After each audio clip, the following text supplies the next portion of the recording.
Number 1, Flat Stanley. Stanley Lambchop and his younger brother Arthur are given a big board by their father to display pictures and posters. He hangs it on the wall over Stanley's bed. During the night, the board falls from the wall, flattening Stanley in his sleep. He survives and makes the best of altered state. And soon he is entering locked rooms by sliding under the door, being rolled up to go out to park, and playing with his younger brother by being used as a kite. One special advantage is the Flat Stanley can now visit his friends in California by being mailed in an envelope.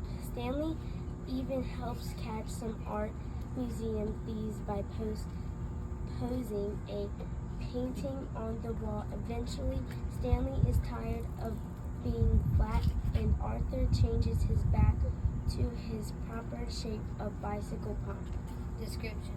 Student will work together to trace other on the ground so to become as flat as Stanley. When field day is finished, we will have over 600 pictures of flat students on our sidewalks. Flat Stanley. You're going to trace their bodies around.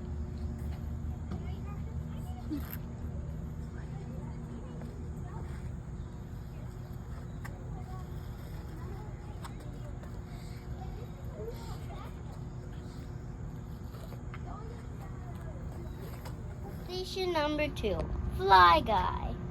When Buzz captures a fly to enter in the amazing pet show, his parents and the judges tell him that a fly cannot be a pet, but Fly Guy proves them wrong.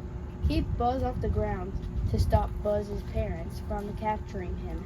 Students get into groups of 2. Each partners, you can have team 1 and 2 face off one another to get them partners. Standing across from each other person has a fly swatter, and each partner group has a balloon. Once the start signal, each group begins striking their balloon back and forth with the fly swatter. The team that keeps that balloon up the longest wins.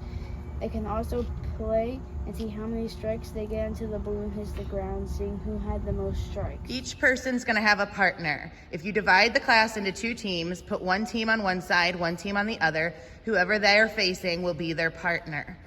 Okay, the first 2 people in this line are a partner, Drake and Audrey, and the object of this game is to keep the balloon up the longest. So when I say go, they're gonna hit the balloon back and forth with the fly swatter. The team that keeps the balloon up the longest wins. On your mark, get set, go.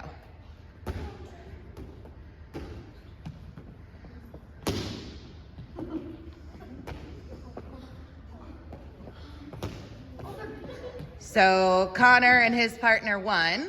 We're gonna try it again. So if this game finishes early, you can try again. Again, you're gonna wait till the last balloon hits the ground, and then you'll repeat. On your mark, get set, go. Remember to stay on your spots.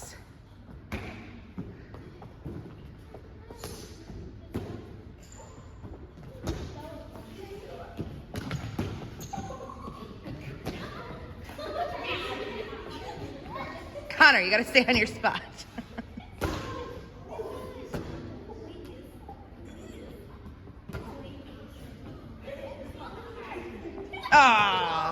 Charlie and the Chocolate Factory. Charlie Bucket is a young boy who comes from a poor but loving family and would love nothing more than to find a golden ticket to enter the amazing chocolate factory run by inventor and owner Willy Wonka. As luck would have it, Charlie finds the last golden ticket and goes on a once-in-a-lifetime adventure with his Grandpa Joe. Enjoy your sweet treat, and maybe you will be the lucky stinger to find a golden ticket. Imagine yourself in the delights of a sweet treat, courtesy of Oompa Loompas. This is a popsicle water restroom station. 4. Pete the Cat builds a playground. Pete the cat builds a playground and Pete the cat construction destructions. When Pete sees that the playground is bad shape, he gets a totally groovy idea. Make a new playground. Pete calls in construction workers and cement mixers, backhoes, and dump trucks. Build the coolest playground ever. In the end, Pete learns to make something special. You have dream big. Scatter at least 40 cones representing the items on the playground inside the playing area, kickball diamond, with half of the cones lying down and half of the cones standing up. In this event, there are two groups. The builders, representing the playground equipment getting built or picked up, and the destroyers, representing the playground items getting taken down or knocked down. One group will wear jerseys to distinguish between the two groups. This signal to begin. The destroyer's job will be to knock down each cone that is standing up, down. And the builder's job will be to pick each cone up that is laying down. They will run from the cone to cone, doing their jobs.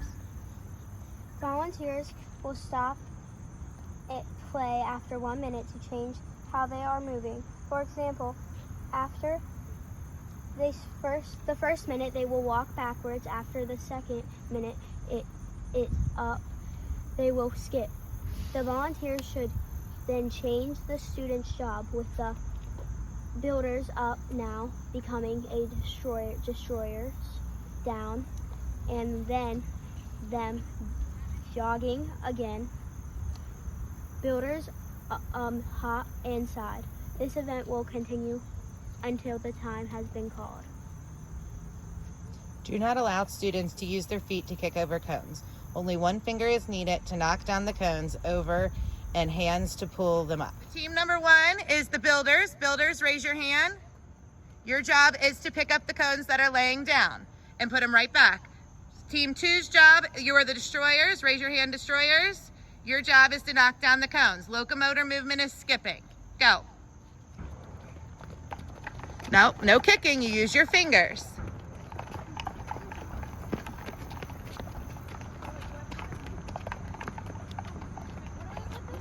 You just put it right back up.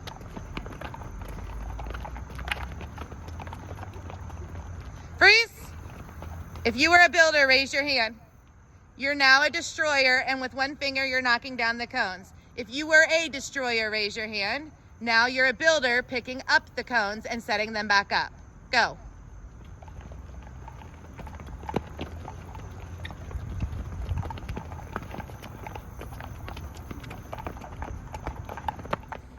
Station 5, penguin problems. Penguin doesn't like snow, always feeling cold and hungry, and finds day-to-day life on the ice way to challenge until wise old walrus gives an overlong speech about the importance of appreciating the beauty around us. It's advice that works until it doesn't. Divide the students into 2 penguin teams, with the first person from each team standing on a spot marker to start the race. On the signal to begin, the first person on each team has to waddle down like a penguin to the cooler. Put their hands in the cooler and find some dreaded snow, aka golf balls. Once they get the golf balls, they run it back to their team and put it in a bucket. First team to collect 15 balls each is the winner. This can't be repeated if the time permits. Penguin problems. Students are going to waddle down one at a time. You are going to find the cooler across from you. You are going to dig your hands through the ice cooler to find a golf ball. We don't have coolers or ice currently in the gym, so we're using baskets. You dig out a golf ball, you take it back to your line, you put it in the bucket next to your spot. The first team to have 15 golf balls wins and needs to have a seat. That shows us that you've won. Waddling like a penguin. On your mark, get set, go. Waddle, waddle, waddle. Keep waddling, come on. Heels are together, hands are out, your waddle, waddle, waddle, legs are straight. Get a golf ball and waddle back.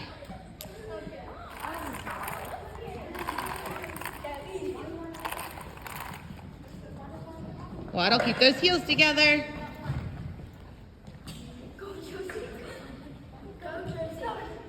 I want to see who has the best waddle like a penguin.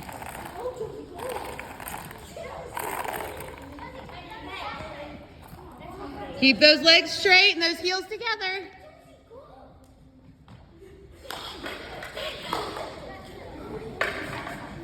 Who has a good penguin waddle? Heels together, legs straight.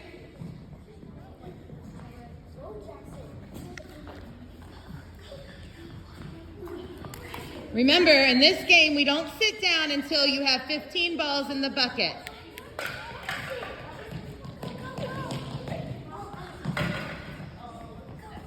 Emmy has a pretty good waddle. Oh, Braylon has a decent waddle. Your heels aren't together. It's side to side. Waddle like a penguin. Oh, Braylon has a pretty good waddle.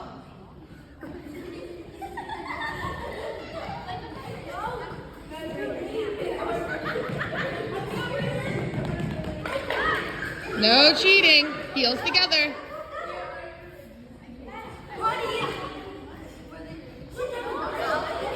The very hungry caterpillar. One Sunday morning, a red-faced caterpillar hatches from an egg and begins to look for some food. He eats through increasing quantities of fruit on the following 5 days. 1 apple on Monday, 2 pears on Tuesday, 3 plums on Wednesday, 4 strawberries on Thursday, and 5 oranges on Friday. And then on Saturday, he has an enormous feast. By the end of Saturday, the inevitable happens, and he is ill, having a stomach ache.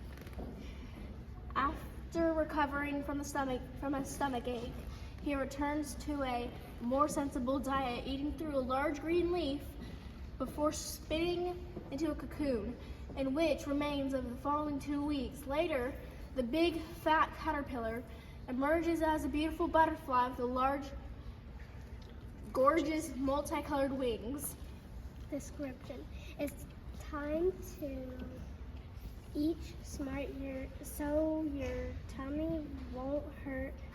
Students will be divided into 4 caterpillar teams during this activity.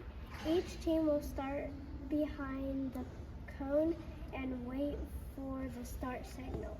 On the start signal, for the first person will run to the section across from them and get a food beanbag and bring it back to their team.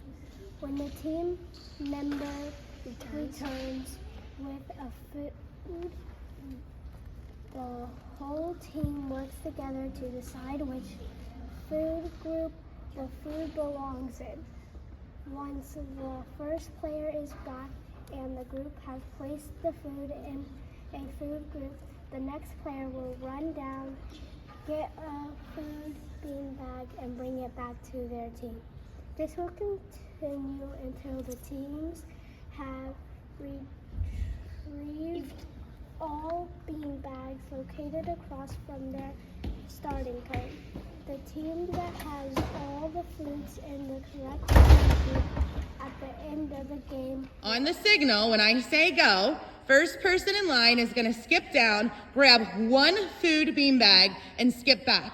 When they get back, they're going to place that food bag in the correct food group category. If they don't know the food group category, their team is going to have to help them find the food group category. Once it's placed in the correct category, the next person in line is going to go down, get a bag, and continue this process until all the food bean bags are gone. On your mark, get set, go. Locomotor movement is skipping. Get a food bean bag, take it back.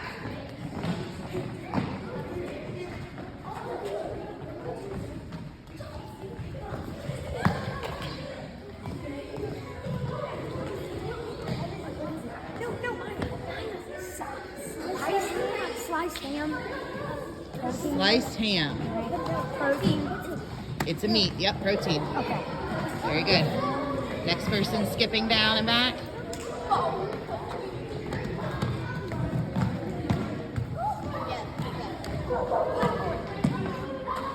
Come on. You have one that needs switched categories. Pasta's green.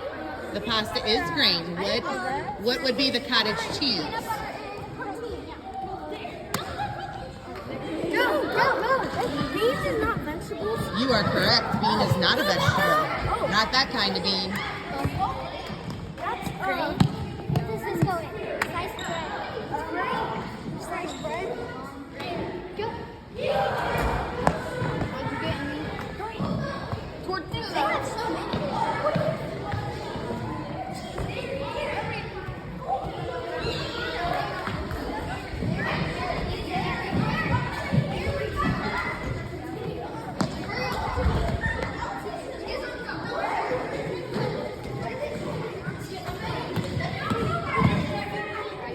Seven, chicka chicka boom boom. The letters in alphabetical order begin to climb the tree.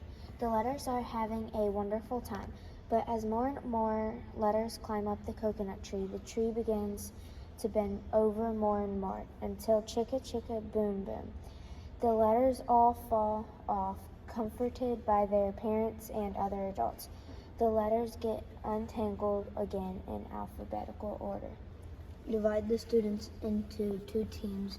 It is a race to get the letters up the tree in alphabetical order before they all fall off. As a team, they will get all the letters in alphabetical order before beginning the race.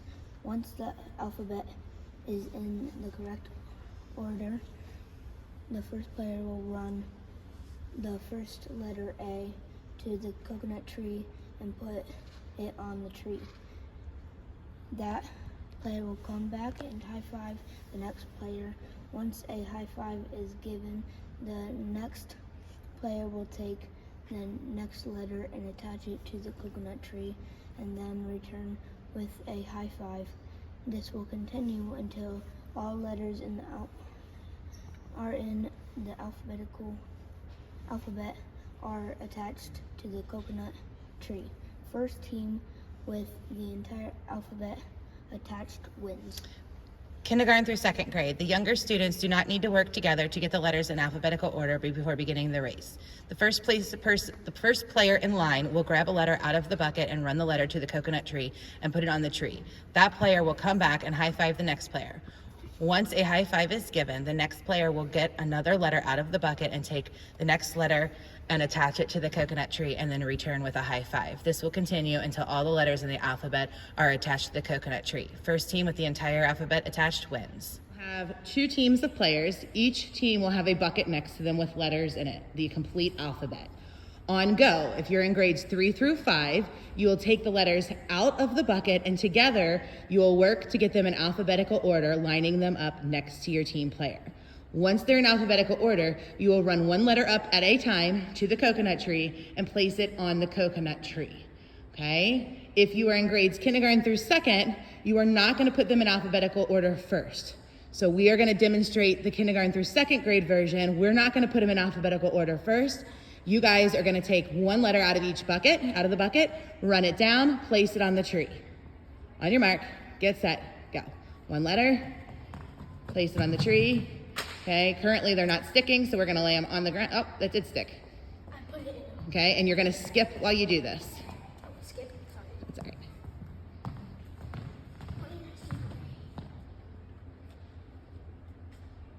There you go.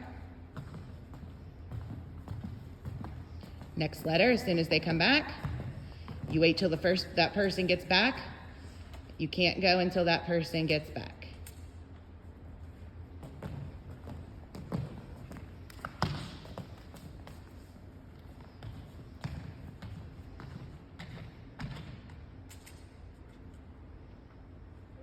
There you go. And this game continues until the entire alphabet is on the coconut tree. You continue this game until you have all the alphabet on the coconut tree. Once the alphabet is on the coconut tree, your team will sit, and that will be the winner. Station 8, Squirrels on Skis. Nobody knew how the mania grew. The first they were what was one, and then there were two, and three more came gliding from under the trees. Look, on the hill. These are squirrels on skis. Below lay the town, snows covered and still, and not a sound could be heard. All was silent until swish, swooped, and the skiers all dressed for play. 85 squirrels and more on the way. Squirrels kneel on skis and race down the slopes, using their plungers to push themselves. Divide the students into a team of 4. The first student on each team will start on their scooter on a spot marker. They will use their plungers to ski on their knee down and around the cone and back to their team. Once they get back to their team, the next person in line will go. This will continue until everyone on the team has had a turn. Once finished, the kids should sit down. The first team completing the challenge will win. On the scooters and use the plungers to push you down around the cone and come back and trade off to the next person. And then when you're done, what do you do? Then sit down. Okay, so we've got 4 scooters, people in line. They're in 4 teams. They're gonna paddle down around. When they're finished, they trade off and then have a seat at the end of the line. When the whole team's sitting, that team wins. On your mark. Get set. Go.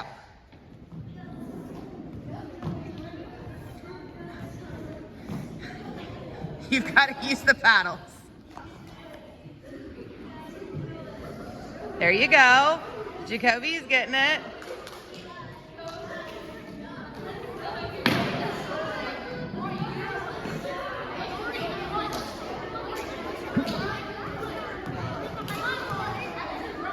Move these up to the next white line.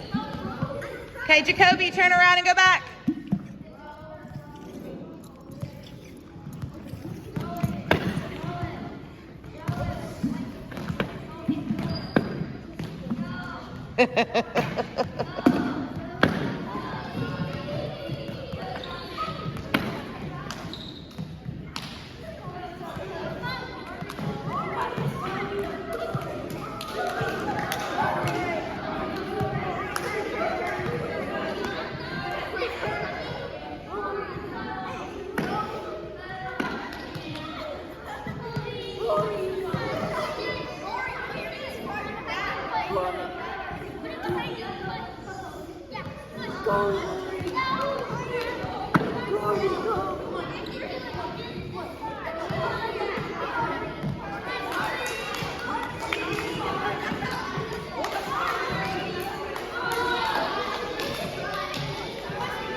Water bathroom break. The station will leave the gym and use the library, bathrooms, and water fountains.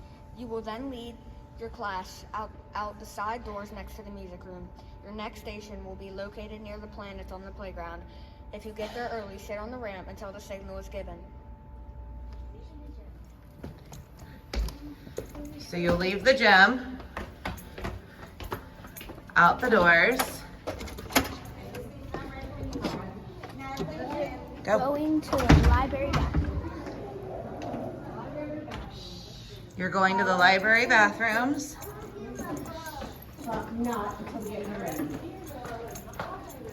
So these will be the bathrooms that are used. We are finished. When you're finished using the bathroom, where do we go? Outside to the playground by the planets. So you'll come out this way. And instead of waiting at the ramp, we're gonna wait on this green line here in the hallway, right here. And then when you hear the signal, you'll go out these doors to your next center. Freckle Juice. Andrew desperately wants to have freckles so that his mom will never notice when his neck is dirty. He buys a recipe from a classmate for a horrible concoction called Freckle Juice that is supposed to cause a person to get freckles. It makes him sick, however, causing his mother to think he has Appendicitis. Divide students into 2 equal teams with the first person from each team standing inside a starting hoop on the signal. To begin, these players pick up a bottle from the pool bucket and fill it with Freckle Juice. Then he must pass the water bottle with the Freckle Juice into the next person in line.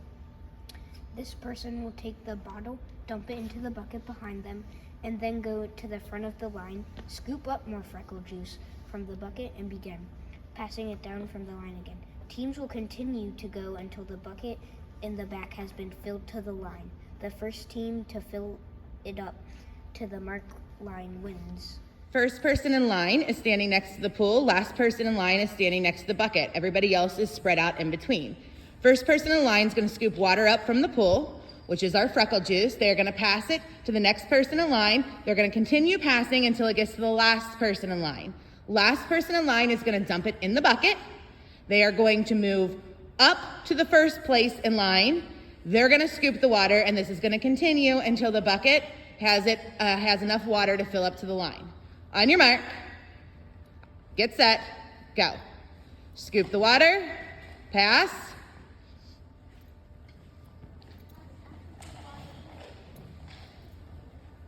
Pass, pass, pass. Dump, run to the front push. Now everybody scoots back just a little bit. The first person then scoops it and continues passing. Remember, if you dump the water out, then you have less water in your bucket. Scoop.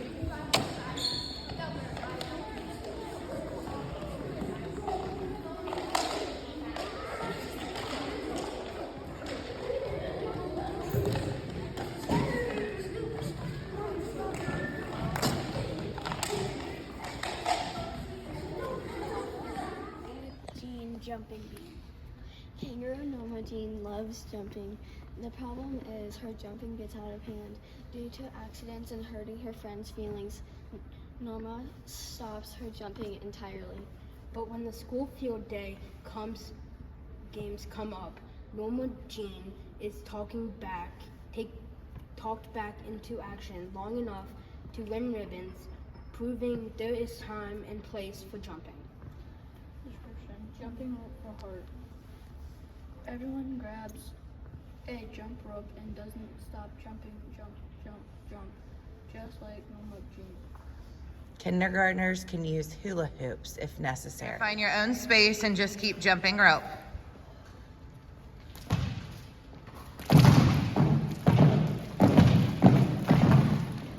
You can go forward, you can go backward, you can do jump rope tricks. You go crisscross. Stop.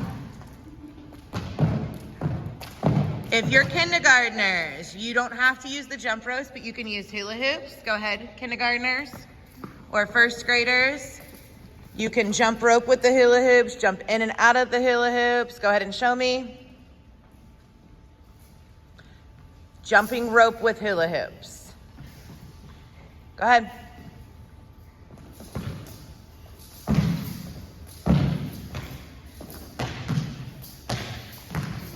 You can go forward, you can go backward.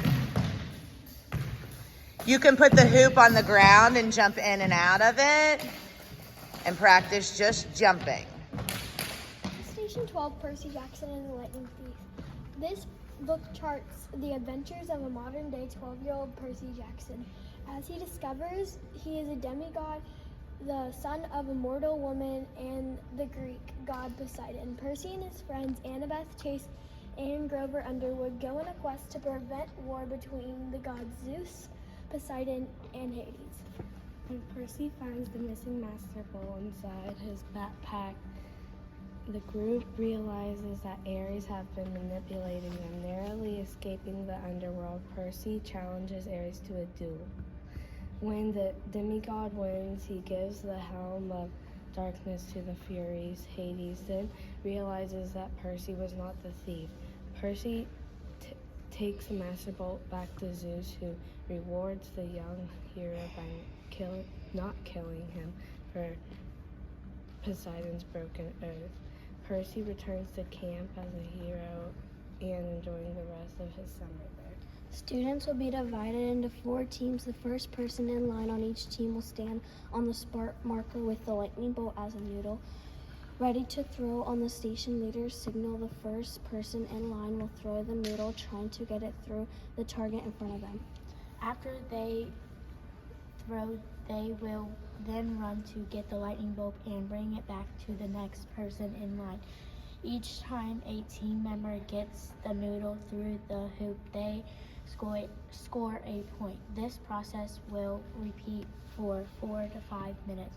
After the station leader stops the game, she will ask each team how many points they scored.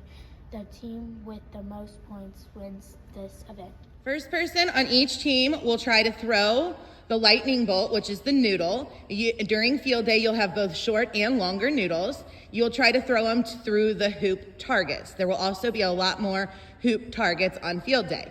If you get it through the hoop target, you score a point. You're gonna run back, get your noodle, take it back to the next person in line, and they're gonna throw. This game is gonna continue until the station leader tells you to stop. When somebody tells you to stop, you add up how many points you have. On your mark, get set, throw. Hey, run and get the noodles and take them back to the next person in line, and this just continues.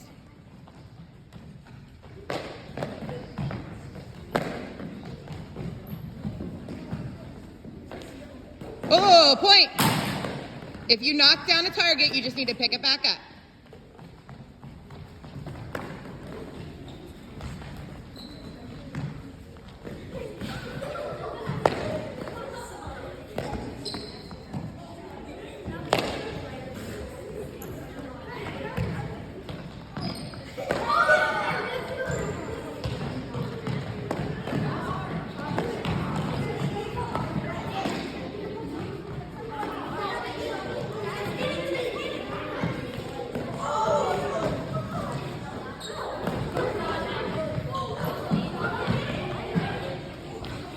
Remember, 1 person at a time on the team.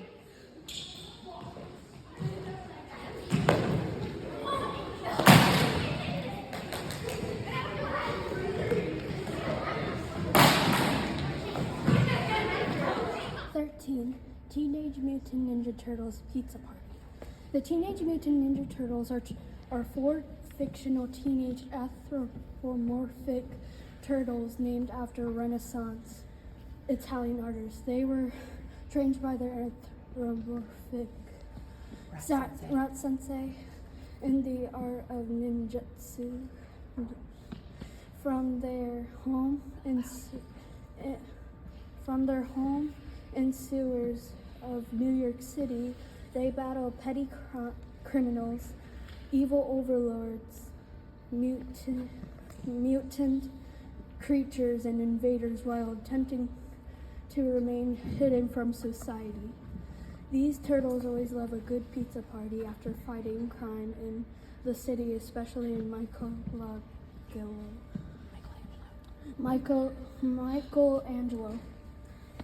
In four-line relay, the Ninja Turtles race against the clock to see who can deliver pizzas to the pizza party the fastest. Students line up in 4 groups with the first person from each team standing in a starting hoop. On the signal to begin, the first student will go down, grab a pizza box, and hand it off to the next person in line. The next person will take that pizza box down, get another pizza box, and bring them both back and hand them to the next person in line. This will continue until the last player on the team goes down, adds the final box, and returns the last stack of the pizza boxes safely to the party. If the stack of pizza boxes fall at any time, the players must restack the boxes on their hands and continue the race. Only one hand is to be used during this game. The other is to remain behind the student's back. Teenage Mutant Ninja Turtles are going to come down, grab one pizza box by their cone, put it on their hand, and walk back. When they get back, they're going to pass it to the next person in line. Next person in line is going to come down, get another box, stack it, walk back, pass those boxes to the next person in line, and continue until all boxes have made it through the line in a stack. You can only use one hand, and if your boxes fall, you have to stop where you're at, rebuild to continue. On your mark, get set, go.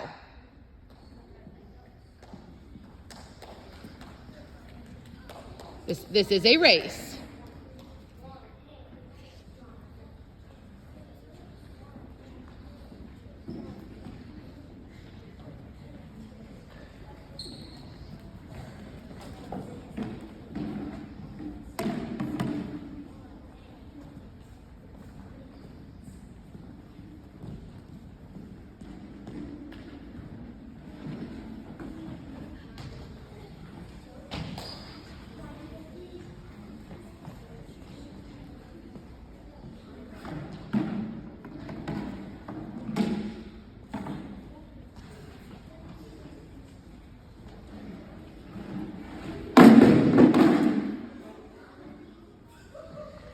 Jacoby, he's the only one doing it.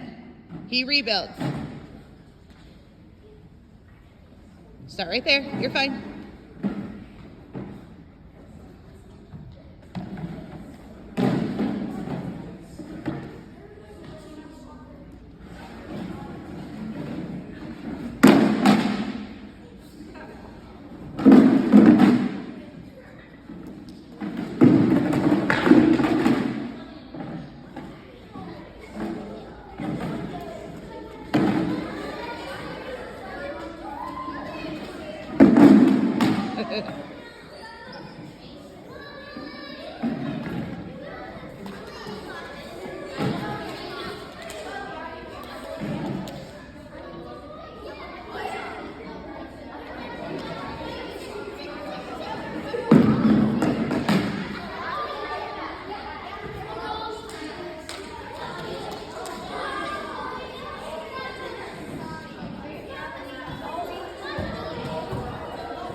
Winner!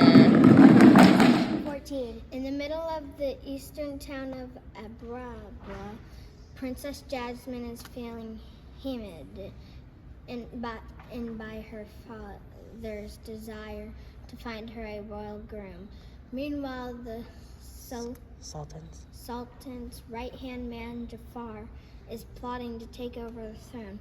When Jasmine sneaks out of the palace incognito, she forms an instant connection with Aladdin, a charming street urchin and reformed thief. After him being by ordering him to fetch a lamp from the Cave of Wonders, where there's a lamp, there's a genie, and once Aladdin unwittingly lets this one out, anything can happen. Will Aladdin's new identity as Prince Ali help him win Jasmine's heart? It's time to take each other on a magic carpet ride over Agrabah. Students will divide into 4 teams. The first person in each line will start sitting on the sheet. The second person in the line will be the sheet puller. On the signal, their teammate The sheet puller? The sheet puller will pull their teammate down to the cone. Once reaching the cone, positions will switch. The carpet rider will now pull the carpet, and the carpet puller will now take a ride back to the team. Once back to the team, the two completing the task will go to the end of the line and sit while the next two teammates will repeat the task. This will continue until everyone on the team has had a turn to ride and pull the carpet. If teams are uneven, player one will need to go again with the last player. The person first in line will sit down on the carpet, and the person second in line will drag them to the first cone. And once they get to the cone, they'll switch places and drag them back and sit down at the end of the line. Okay. And then the next two people will do that again. Okay. And then, since we have an uneven amount, player one will go again. Okay. With the last person. Okay, on your mark, get set, go.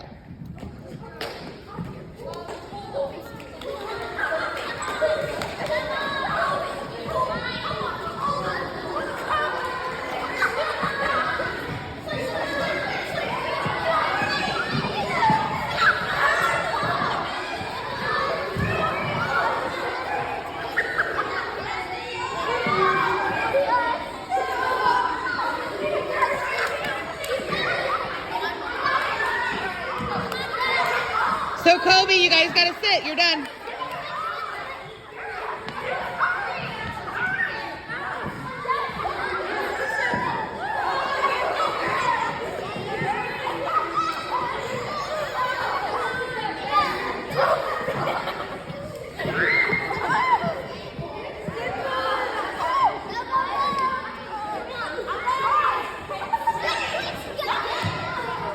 Remember, when you're finished, go to the end of the line and sit.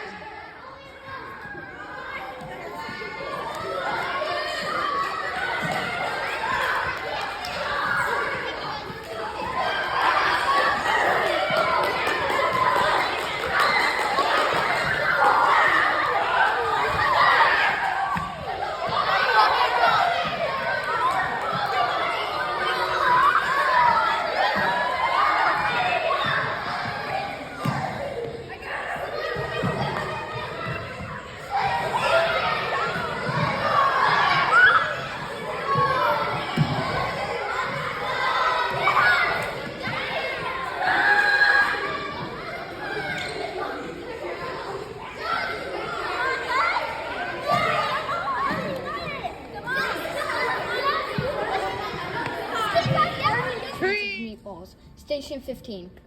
The book changes from reality to fantasy.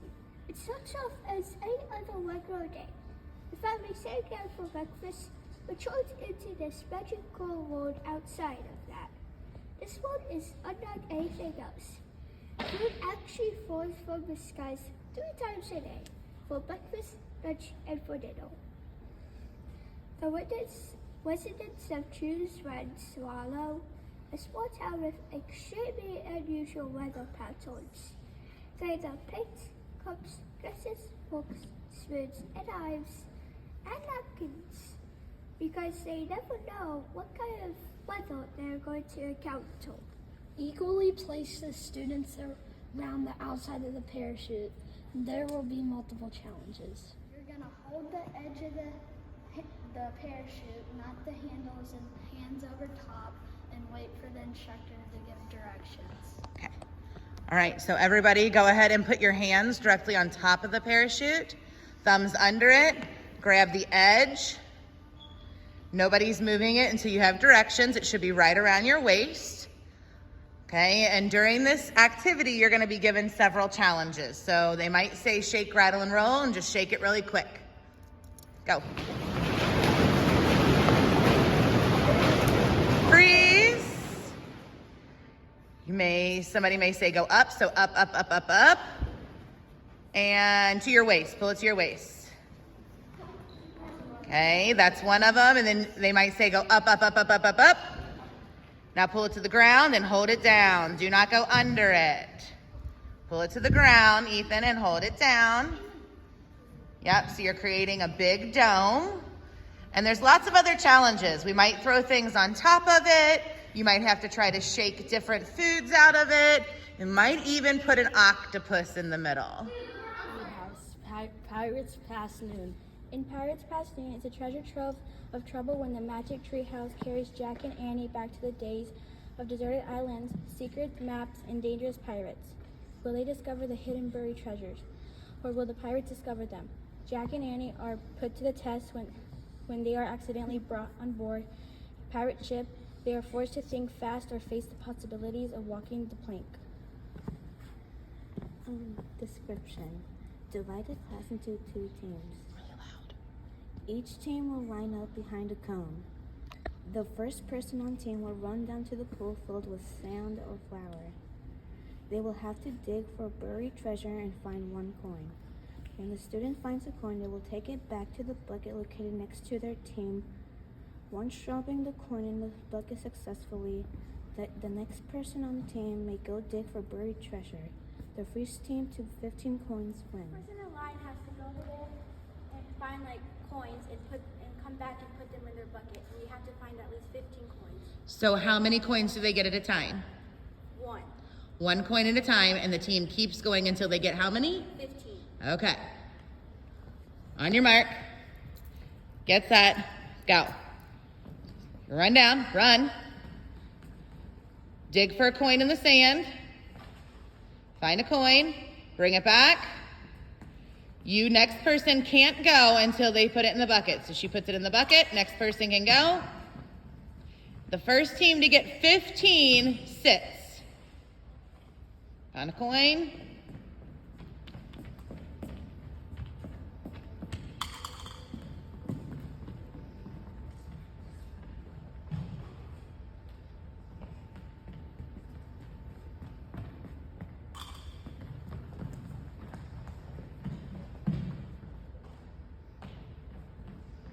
And this continues until we hit how many coins? 15. And what do you do when you get 15 coins? Sit to show us you're ready. Things are a story about a young boy named Max who, after dressing in his wolf costume, wreaked such a havoc through his household. That night he sent to bed without his supper. Max's bedroom undergoes a mysterious transformation into a jungle environment, and he winds up sailing to an island inhabited by malicious beasts known as the Wild Things. Divide the class into 4 teams of a partner relay. 2-headed, three-legged wild things will compete in a 3-legged race. The first 2 people in the line will stand shoulder to shoulder and strap up their legs closest to each other. They together will now only 3 legs will go down and around and come back to their teams. Once they are back, they go to the end of the line and sit, giving their ankle bands to those and to the other team being. This will continue until each partner group has had a turn. If there's an odd number on a team, tell player 1 they will go again. With the last person in line, the first team will all members sitting will wins. Let the wild rumpus begin. Kindergarten, same concept, just don't use your bands, link arms instead. Together, they will go down and around and back and sit down once they're back. On your mark, get set, go.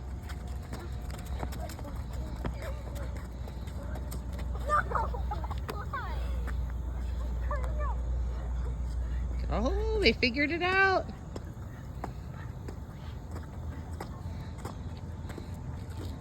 They're back to the cone so the next team can go. They've got to sit down at the end.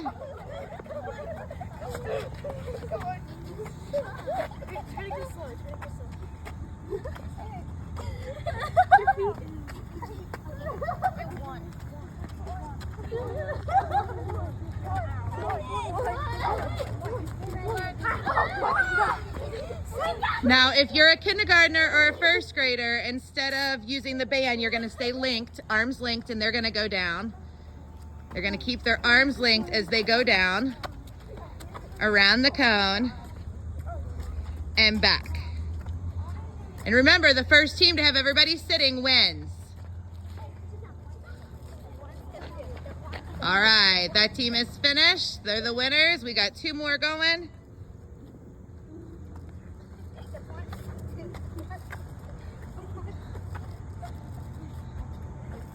James and the giant peach.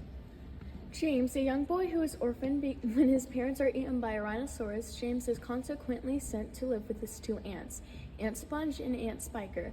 These relatives are very cruel to him and he is incredibly lonely. Since he has no friends yet, he longs to play with other children his own age. But on a particularly hard day, James' luck changes and an old man appears in the backyard garden and offers James a packet of magical green objects. If James follows a set of specific instructions, says the old man, something spectacular will happen.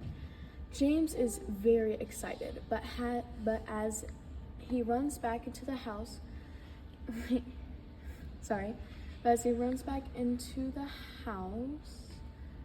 execute the instructions, he trips on the magical green objects burrow into the ground. James is incredibly upset, but as he begins to resume his chores, he hears ants shouting.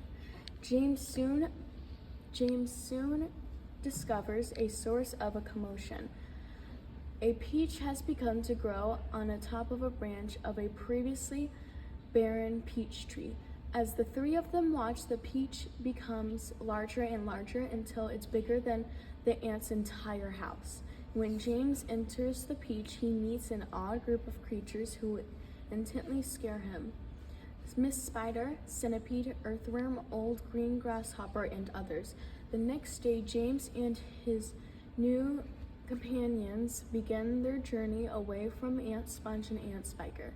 Centipede cuts the peach away from the tree, and the peach begins to roll, flattening everything in its way. Students will participate in Crab Peach Moving Soccer Game. 4 teams, 1 team on each line spread out. This should create a square. Number each player on the team. Call 1 number at a time. The number called will crab walk to the center of the square where they kick the giant peach is located from the starts kicking. The object of the game is to kick the ball past the opposing team. When the giant peach crosses the team's line, that team earns 1 point. The team with the fewest amount of points at the end will win because they were the best goalies. Once the ball goes out of the center and somebody scores, the adult brings the ball back to the center and calls more numbers. 2 and 7. You guys that are staying on the lines, get in your crab and get ready to block it. You don't want it to cross your line.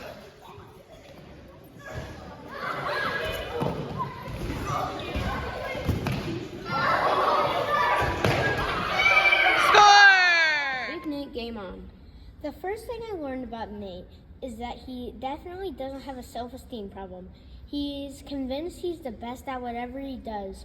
Now, far be it for me to discourage such a positive attitude, but Nate doesn't exactly live up to his self-made reputation. Fortunately, his friends put up with him, and he has just enough luck to see him through. His long-suffering coach is a little less tolerant, but coaching 6th graders is no walk in the park. Divide the class into teams of 2. Can you support your classmates as Big Nates do in a challenging competition of tug-of-war? So, basically, we have a flag in the middle, and whoever pulls it across one of the light ones. Yeah, wins. Go.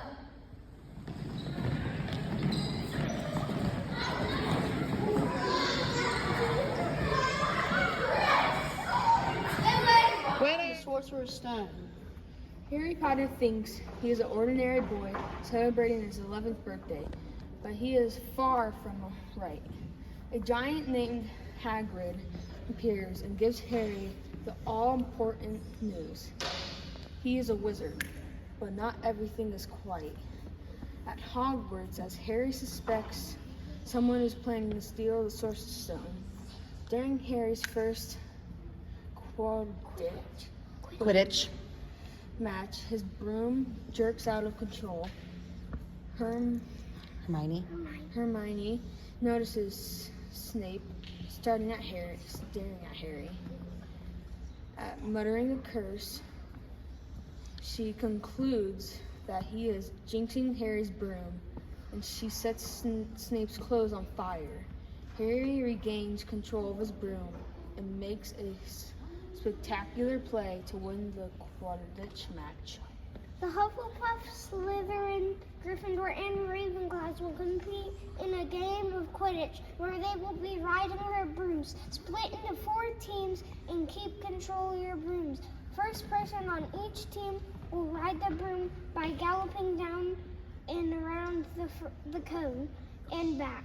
When returning, they will high-five the next person in line, pass the broom to them, and then that person will gallop down and around the cone and back.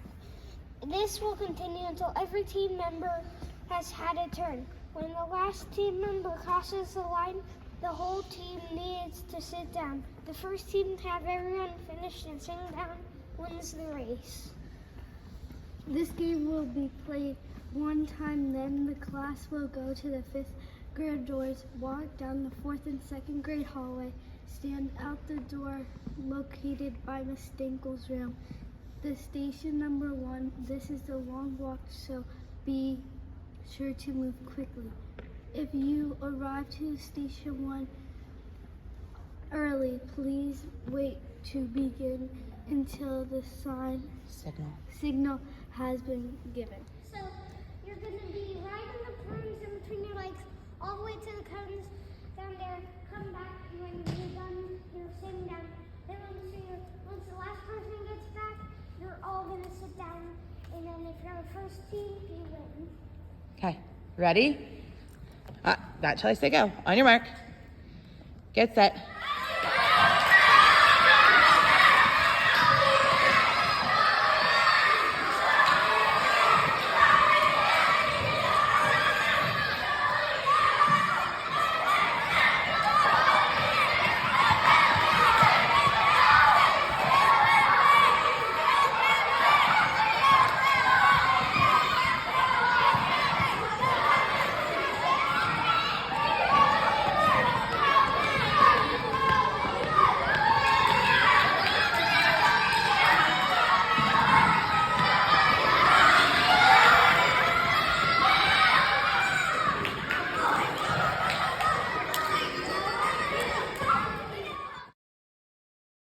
Teachers, you will be receiving a packet that looks like this.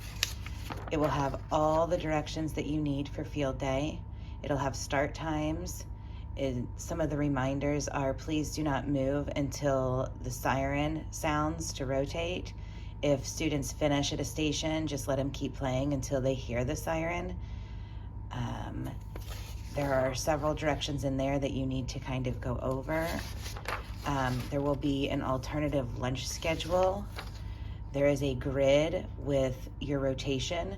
My biggest point here is to make sure you highlight your class name and know where you start, which station you start at, and the path that you follow.